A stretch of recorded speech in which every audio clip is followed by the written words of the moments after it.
kasalanan ko'y iyong bawiin, ayon din sa iyong pag-ibig sa akin.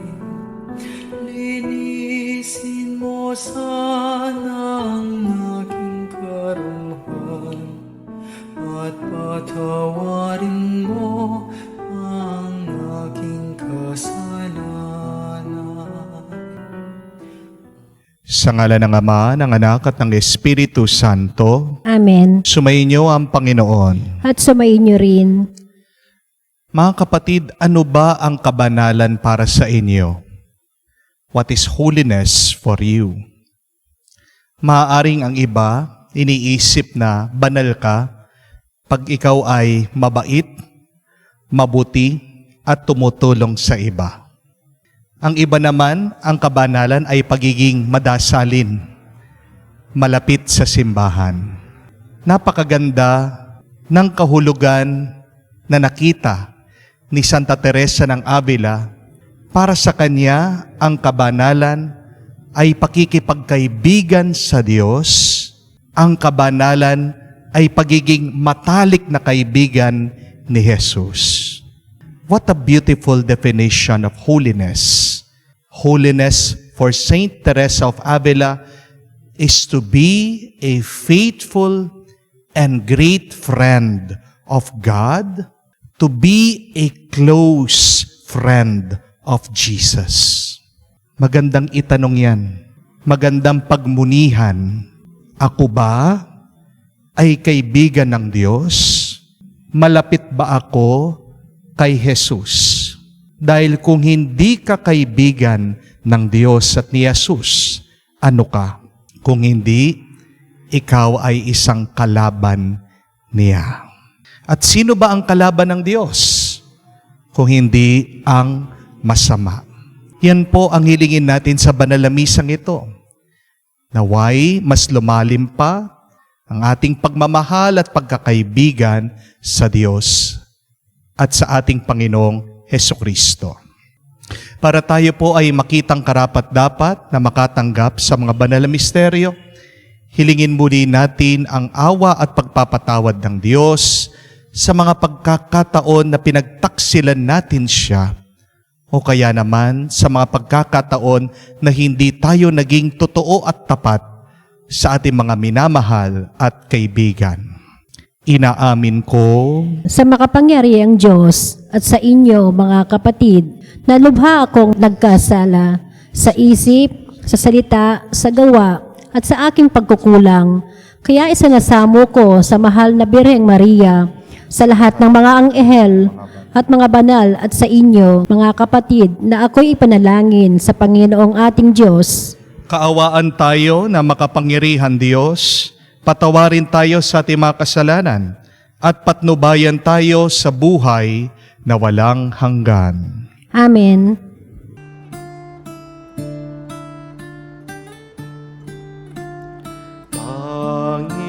Panginoon, maawa ka. Panginoon, maawa ka.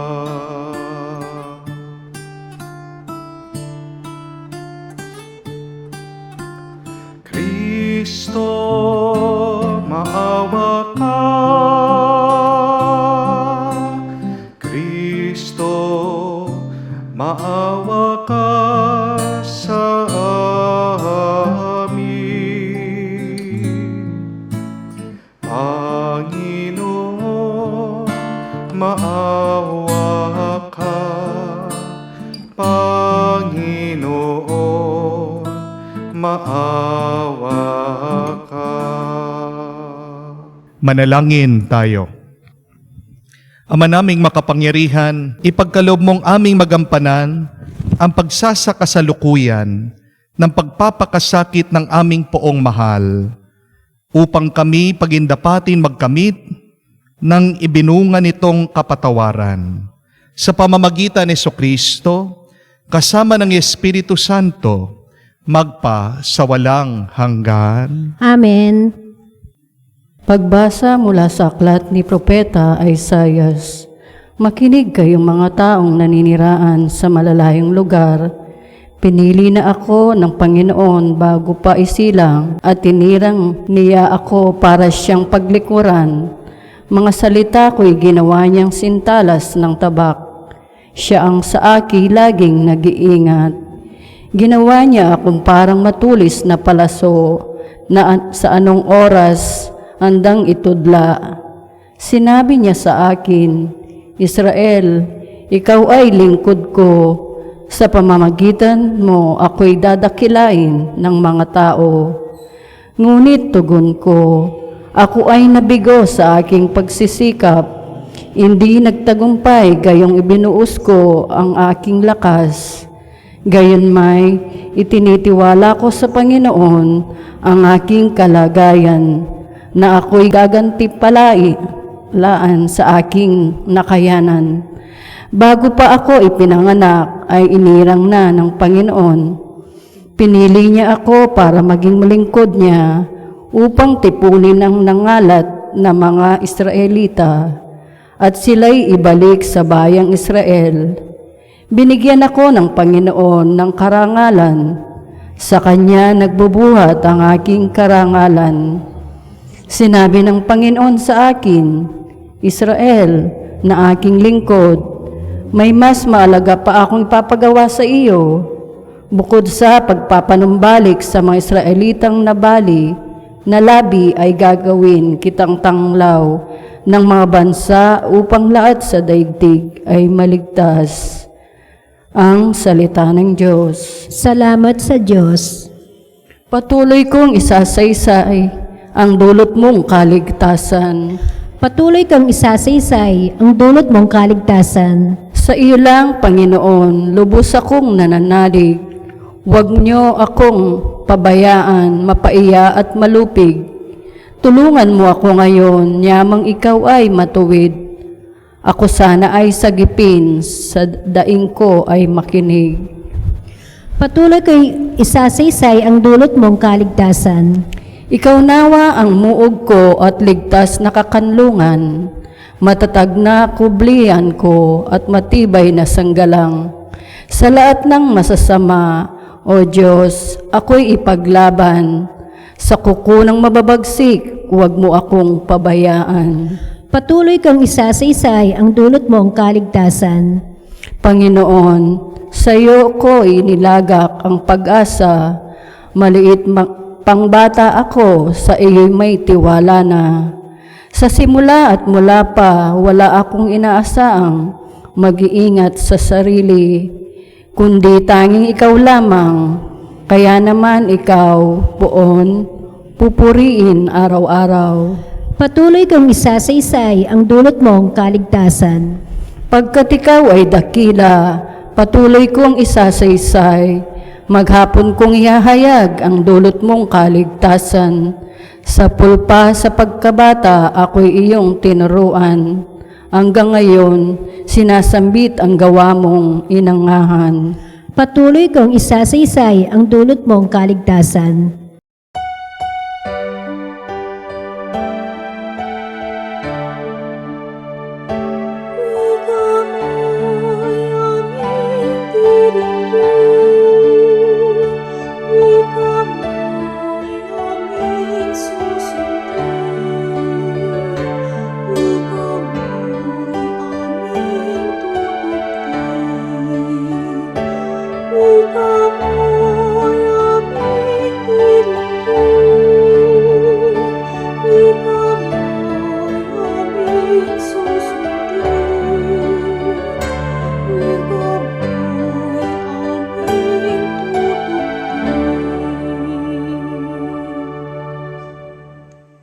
Nagpuri kami sa iyo, Hari naming Jesucristo, masunurin kang kordero, sa katubusan ng tao, hahin ng krus sa buhay mo.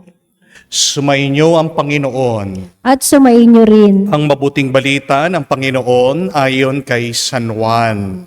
Papuri sa iyo, Panginoon. Nung panong yun, habang nakahilig kasama ng kanyang mga alagad, Nagugulumihanan sinabi ni Jesus, "Tandaan ninyo, ako'y ipagkakanulo ng isa sa inyo." Nagtinginan ang mga alagad. Hindi nila alam kung sinong kanyang tinutukoy. Ang alagad na minahal ni Jesus ang nakahilig na malapit sa kanya. Kinalabit siya ni Simon Pedro at sinabi, "Itanong mo kung sinong tinutukoy niya?" Kaya humilig siya sa kanyang dibdib ni Jesus at tinanong, "Panginoon, sino po bang tinutukoy ninyo?" Sumagot si Jesus, "Ang ipagsasawsaw ko ng tinapay, siya nga." At nang maisawsaw ang tinapay, binigay niya ito kay Judas na anak ni Simon Iscariote. Nang matanggap na ni Judas ang tinapay, si Satanas ay pumasok sa kanya. Sinabi ni Jesus, "Gawin mo na ang gagawin mo." Ngunit isa man sa mga kasalo niya ay walang nakakaalam kung bakit niya sinabi ito, sapagkat si Judas ang nag-iingat ng kanilang salapi. Inakala nilang pinabibilis siya ni Jesus ng kinakailangan sa pista o kaya'y ipinaglilimos sa mga dukha. Nang makain na ni Judas ang tinapay, siya'y umalis. Gabi na noon. Pagkaalis ni Judas ay sinabi ni Jesus, "Ngayoy mahahayag na ang karangalan ng anak ng tao at mahahayag din ang karangalan ng Diyos sa pamamagitan niya. At kung mahayag na ang karangalan ng Diyos, ang Diyos naman ang maghahayag ng karangalan ng anak at gagawin niya ito agad. Mga anak, kaunting panahon na lamang ninyo ako makakasama.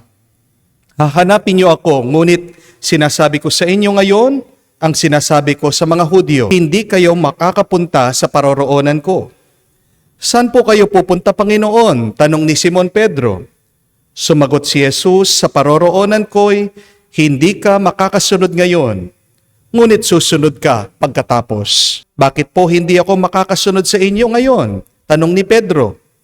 "Buhay ko, may aalay ko dahil sa inyo." Sumagot si Jesus, "Ialay mo ang iyong buhay dahil sa akin? Tandaan mo, bago tumilawok ang manok, may 3 mo na akong itatatwa." Mga kapatid, ang mabuting balita ng Panginoon. Pinupuri ka namin, Panginoong Yesukristo. Magandang araw po muli sa inyong lahat. Ano po sa tingin niyo ang pinakadelikadong hayop sa balat ng lupa? What do you think is the most dangerous animal here on earth? Ang leon po ba? Dahil siyang tinatawag nating hari ng kagubatan? The king of the jungle? Ang cheetah po ba? Dahil napakabilis niyang tumakbo. Pwede kanyang mahabol, makagat at mapatay. Ang king cobra po ba? Silent but deadly. Makamandag po ang ahas na ito. Ano po sa tingin niyo? Ang pinakadelikado, mapanganib na hayop sa balat ng lupa, ito po. Tandaan niyo ha? Ang isang peke at hindi totoong kaibigan. The most dangerous animal here on earth is a fake and disloyal friend. Amen? Amen. Nakaranas na po ba kayo? Kala mo kaibigan mo, yun pala hindi. Peke, hindi totoo. Anong naramdaman nyo? Di po ba napakasakit? Kaya nga magandang itanong, ano ang palatandaan para malaman natin na ang isang kaibigan natin ay totoo o peke? What are the signs that can tell us that this friend is really true or fake? 4 na tanda para masabi mo peke ang kaibigan mo. 4 signs that would indicate if a person, if your friend is really fake or true. Number 1, ang isa pong peking kaibigan, mabait sila pag kasama mo. Pero pag wala ka na, katalikod mo, sinisiraan ka. Amen? Sabi po nila, pag meron kang kaibigan na chismoso o chismosa, medyo layuan mo yan. Pag meron kang kaibigan na mahilig magsalita ng masama laban sa ibang tao, medyo lumayo-layo ka sa kanya. Bakit? Kasi kung kaya niyang siraan ang ibang tao, hindi malayo na kahit na ikaw, kaibigan niya, pag hindi mo na naririnig, pag wala ka na, sinisiraan ka din yan. Amen? Iwasan niyo po ang mga mapanirang tao. Pekeng kaibigan yan. Pero pangalawa, ang pekeng kaibigan, nandyan lang siya pag meron siyang kailangan sa iyo. Pero pag kailangan mo na siya, hindi mo man siya makita. One-sided yung relationship nyo. Ikaw, give ka lang ng give. Siya, take lang ng take. Pag ikaw na yung magte-take, pag ikaw na yung hihingi, di ba? Ang hirap magpalabas, ang hirap tumulong. Ikaw, pag nagbibigay ka, bigay todo. Pero pag siya naman ang magbibigay na sa'yo, tinitipid ka paunti-unti. Tingnan niyo po, kapag wala silang pera, doon ka lang naaalala. Pero pag may pera na sila, maglalakwat siya, hindi ka man sinasama. Amen? Third, ang pekeng kaibigan, hindi po sila masaya pag masaya ka. Nakatago po yung inggit nila sa inyo. Ang mga pekeng kaibigan, palaging nakikipagkompetensya. Pag nakita nila meron kang bagong damit,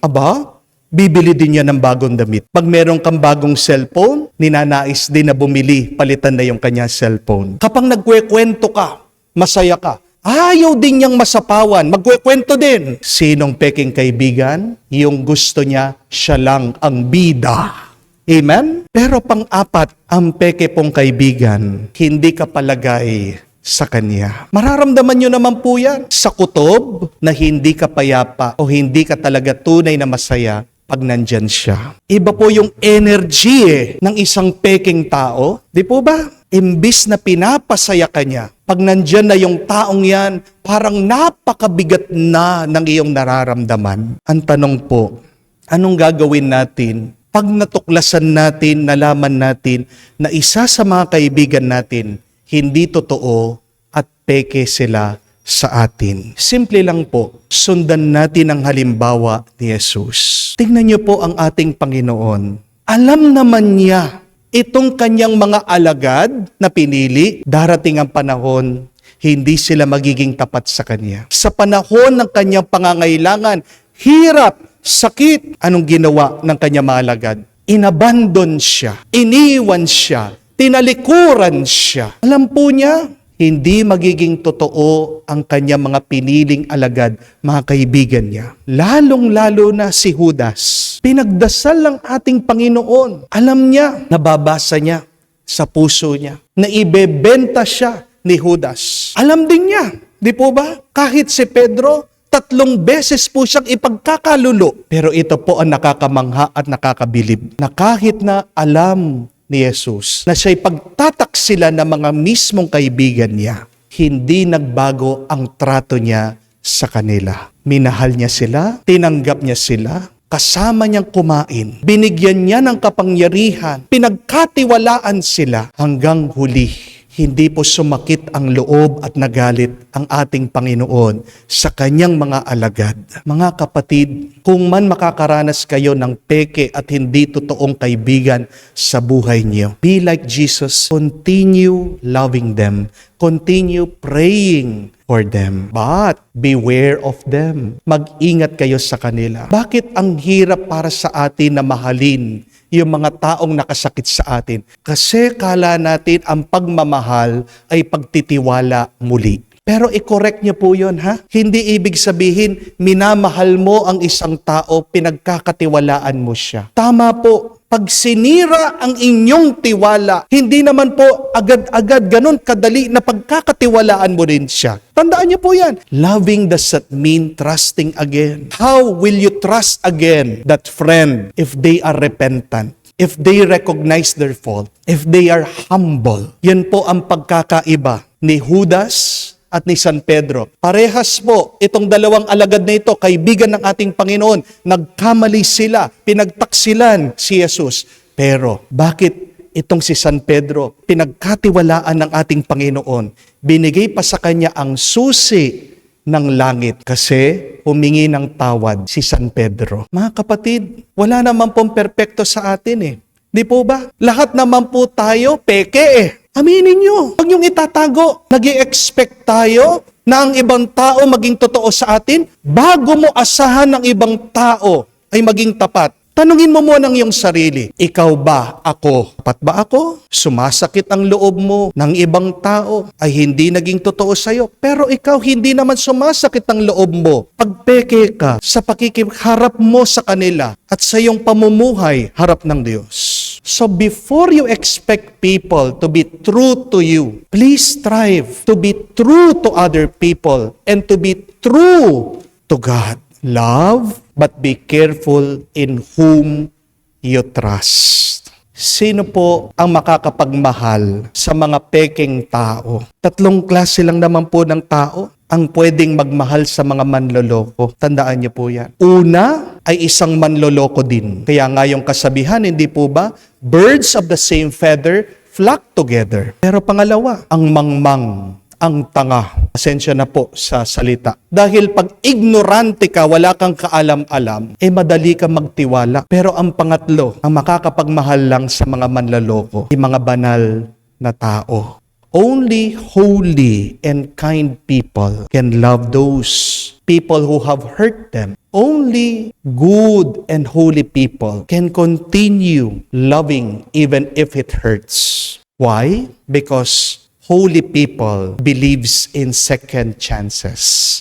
Amen? Mga kapatid, asahan niyo po, habang buhay tayo, meron at merong manloloko sa atin. Habang buhay po tayo, meron at merong hindi magiging totoo sa atin. Pero anong mabuting balita? Na kahit na pagkadami-dami ng mga tao na magiging peke sa atin, ang Diyos mananatiling tapat sa atin. Kaya nga, napakahalaga po, no? Na bago ka makipagkaibigan sa iba, bakit hindi ka muna makipagkaibigan sa Diyos? Ano po ang definisyon ni Santa Teresa ng Avila ng pakikipagkaibigan? What is true friendship for Saint Teresa of Avila? Sabi po niya, ang tunay na kaibigan ay yung walang ibang ninanais kung hindi yung mapasaya niya yung kanyang minamahal na kaibigan. What a beautiful definition of true friendship. At hindi po ba ganyan din ang walang sawang ginagawa ng Diyos sa atin? Mahal niya tayo, mga kaibigan niya tayo, at walang ibang iniisip ang Diyos sa atin kung paano ba niya tayo pasasayahin. Tayo, iniisip ba natin yun? Kung paano natin mapapasaya ang Diyos? Yan ang ating pagkukulang dahil madalas wala tayong ibang iniisip kung hindi paano natin pasasayahin ang ating sarili. Mga kapatid, kahit na sandali, bigyan natin ng oras at panahon, unahin nating isipin at naisin, paano ko kaya mapapasaya ang Diyos?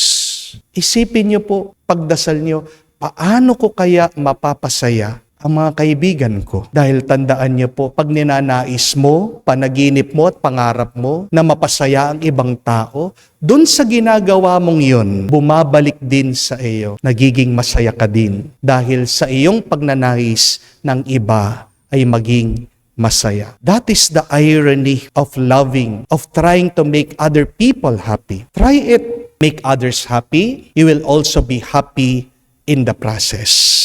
Tandaan niyo po ito, mga kapatid. What other people do to you is a reflection of who they are. But how you respond to what they do to you is a reflection of who you are. Ang ganda po, no? Kung ano man ang gawin ng ibang tao sa iyo, pinapakita lang nila kung sino talaga sila. Pero kung paano ka sasagot, tutugon dun sa ginagawa nila sa iyo, pinapakita mo lang sa kanila kung sino ka ba talaga. Wala tayong kontrol sa ugali, pag-iisip at kilos ng ibang tao. Tandaan niyo po yan. Ninanais man natin na gusto natin maging mabuti sila sa atin, we have no control on their thoughts, on their feelings, on their actions. Hindi mo maiiwasan kung talaga masama sila, may gagawin silang masama sa iyo. Pero ito po ang kaya nating gawin.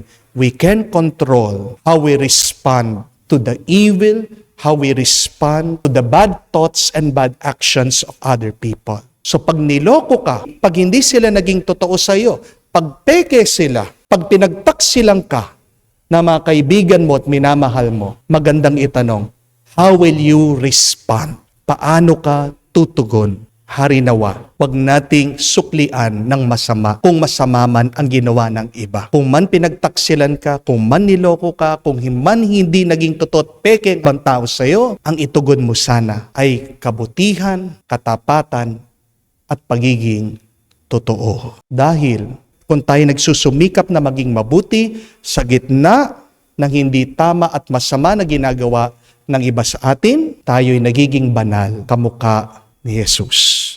Maniwala ka, mas pinagpapala ang mga nagnanais na magpakabanal. Believe that there is great reward in desiring to become holy just like Jesus. Magdasal po tayo. Tayo'y tulungan maging tapat ng ating Panginoon sa gitna ng mga pekeng kaibigan at hindi totoong mga tao na nagpapanggap na tayo'y minamahal. Maging totoong kaibigan tayo sa mundo na puno ng mga taong nagbabalat kayo at hindi totoo. Maging liwanag tayo ng mundong ito. Maging instrumento tayo ng Panginoong Hesukristo. Amen. Buong kababaang loob na idulog natin ang ating mga kahilingan sa Panginoon habang laging inaalala ang paghihirap na kanyang tiniis para sa ating kaligtasan. Ating isagot, Panginoon, dinggin mo kami. Panginoon, dinggin mo kami. Ang mga pinagkanulo ng kanilang mga kaibigan, naway hindi magkimkim ng hinanakit. Manalangin tayo sa Panginoon. Panginoon, dinggin mo kami. Ang mga makasalanan, naway hindi panghinaan ng loob, bagkus maghangad ng kapatawaran sa pamamagitan ng sakramento ng pagkukumpisal. Manalangin tayo sa Panginoon. Panginoon, dinggin mo kami. Ang mga nagdurusa, naway magkaroon ng lakas upang tiisin ang kanilang mga pasanin sa buhay. Manalangin tayo sa Panginoon. Panginoon, dinggin mo kami. Sa katahimikan po ng ating puso, buksan din natin sa Diyos ang ating mga personal na pangangailangan. Ama naming Diyos, ang iyong karunungan ay hinayaan mong magdusang iyong anak para sa amin. Sa pamamagitan ng Espiritu, higit mo kaming ilapit sa iyo upang maipahayag namin ang taimtim na pasasalamat. Hinihiling namin to sa pamamagitan ni Kristo, aming Panginoon. Amen.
Manalangin kayo mga kapatid para ang ating mga paghahain ay kalugdan ng Diyos amang makapangyarihan.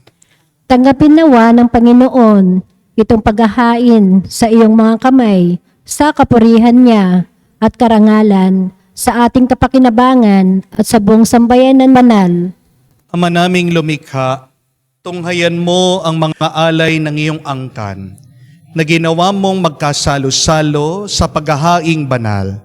Ipagkaloob mong ang kaganapan na ito ay aming makamtan sa pamagitan ni Jesucristo kasama ng Espiritu Santo, magpa sa walang hanggan. Amen. Sumainyo ang Panginoon. At sumainyo rin. Itaas sa Diyos sa inyong mga puso at diwa. Itinaas na namin sa Panginoon. Pasalamatan natin ang Panginoong ating Diyos. Marapat na siya ay pasalamatan. Ama naming makapangyarihan, tunay nga marapat ikaw ang aming pasalamatan sa pamamagitan ni Jesucristo na aming Panginoon. Sa pagpapakasakit ng giliw mong anak, ang sangkatauhan minarapat mong magpahayag ng iyong kadakila ang pag-ibig sa lahat. Napawang nais mong tubusin ang Mesiyas sa harap ng iyong kadakilaan. Kapos ang dila naming magsaysay sa pag-ibig na makapangyarihan. Sa krus ay tinanghal, sa krus ipinasyang patawarin ang mga tao, sa krus nagtagumpay ang pinakong Kristo. Kaya kaisa na mga anghel, nagsisiawit ng papuri sa iyo nang walang humpay. Sa kalangitan kami nagbubunyi sa iyong kadakilaan. Santo, Santo, Santo, Panginoong Diyos, Napupuno ang langit at lupa ng kadakilaan mo. Hosana, Hosana, Hosana sa kaitaasan. Hosana, Hosana, Hosana sa kaitaasan. Pinapala ang naparirito sa ngalan ng Panginoon. Hosana, Hosana, Hosana sa kaitaasan. Hosana, Hosana, Hosana sa kaitaasan.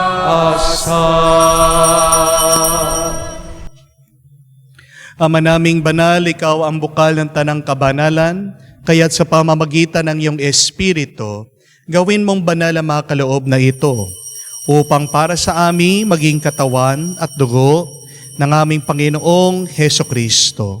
Bago niya pinagtiis ang kusang loob na maging handog, hinawakan niyang tinapay, pinasalamatan kanya. Pinaghati-hati niya iyon, inabot sa kanya malagad at sinabi, tanggapin ninyong lahat ito at kanin. Itong aking katawan na ihahandog para sa inyo.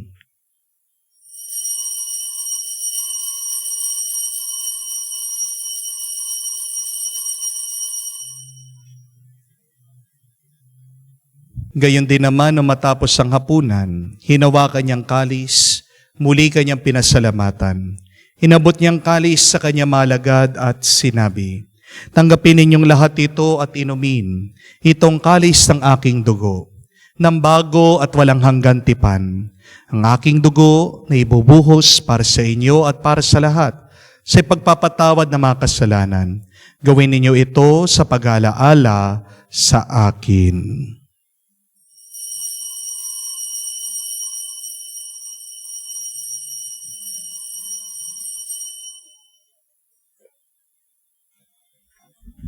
Ang misteryo ng pananampalataya. Si Kristo'y namatay, Si Kristo'y nabuhay. Si Kristo'y babalik sa wakas ng panahon. Ang mga ginagawa namin ngayon ang pag-alaala sa pagkamatay at muling pagkabuhay ng iyong anak. Kaya tiniyalay namin sa iyo ang tinapay nagbibigay buhay at ang kalis na nagkakaloob ng kaligtasan. Kami nagpapasalamat dahil kami yung minarapat na tumayo sa harap mo para maglingkod sa iyo. Sinasamo namin kami magsalo-salo sa katawan at dugo ni Kristo ay mabuklod sa pagkakaisa sa pamamagitan ng Espiritu Santo. Amalingapin mong yung simbahan, laganap sa buong daigdig. Puspusin mo kami sa pag-ibig. Kay San Francesco ang aming Papa, Florentino aming Arsobispo, at ng Tanang Kaparian. Alalahanin mo rin ang aming mga kapatid na nahihimlay may pag-asang muling mabubuhay. Gayon din lahat ng mga pumanaw, kawan mo't sila't patuloyin sa iyong kaliwanagan. Kawan mo't pagindapating kaming lahat, makasalo sa buhay na walang wakas. Kaysa na mahal na Birhen Maria, Ina ng Diyos, kaysa na mga apostol, lahat ng mga banal, na namuhay dito sa daigdig na kalugod-lugod sa iyo.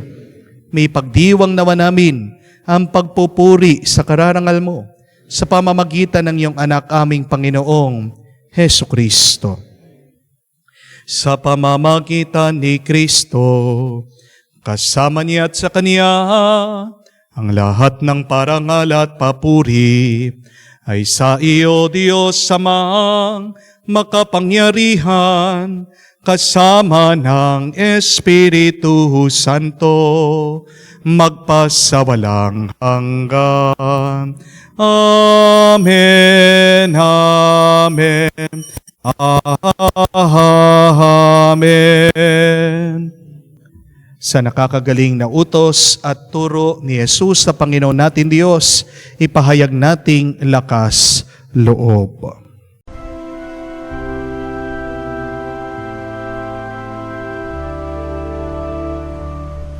Ama namin, sumasalangit ka, sambahin ang ngalan mo, mapasa amin ang kaharian mo, sundin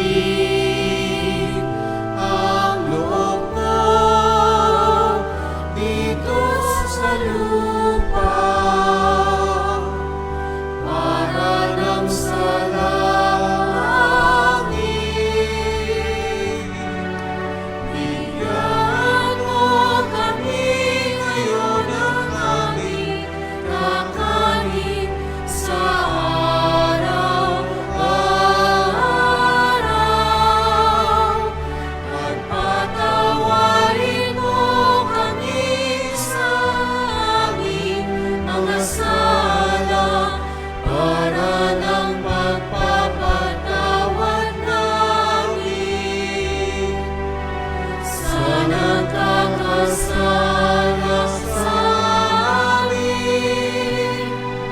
At huwag mo kaming ipahintulot sa tukso, at iadya mo kami sa lahat ng masama.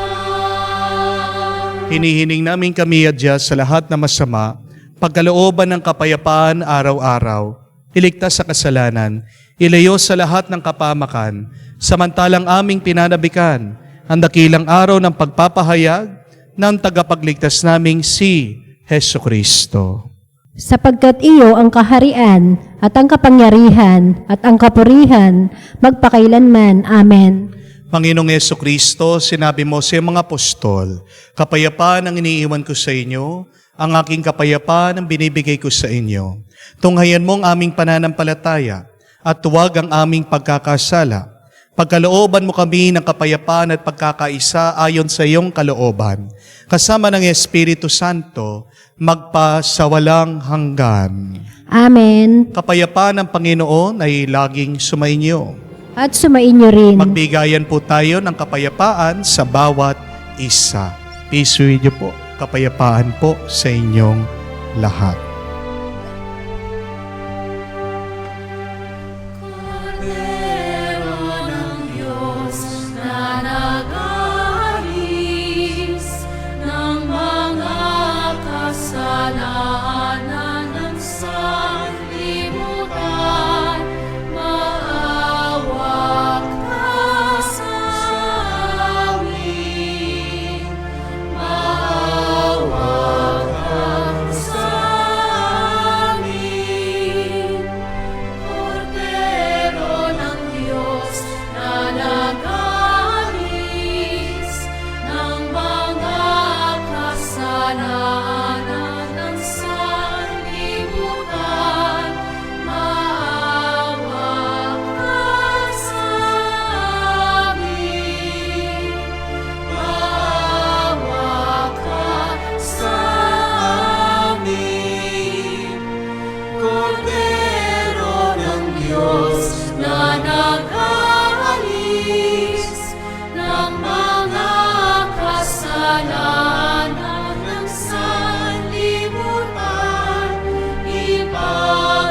Mga kapatid, naririto ang ating Panginoong Jesucristo, ang Kordero ng Diyos, nag-aalis sa mga kasalanan ng sanlibutan. Mapalad tayong lumalapit sa piging ng Kordero. Panginoon, hindi ako karapat-dapat na magpatuloy sa iyo, ngunit sa isang salita mo lamang ay gagaling na ako.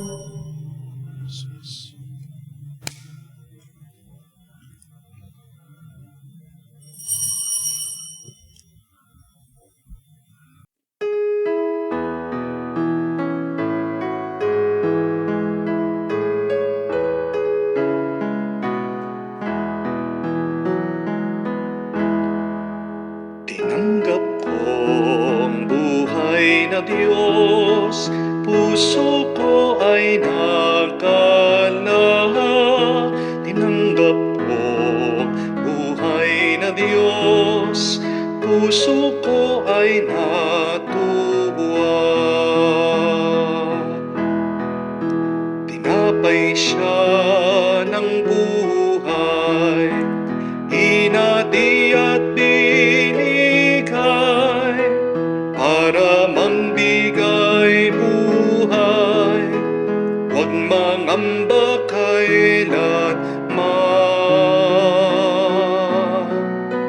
Tinanggap ko buhay na Diyos, puso ko ay nagalak.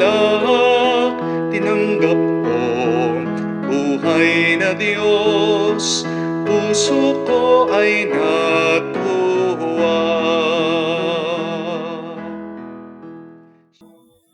Manalangin tayo.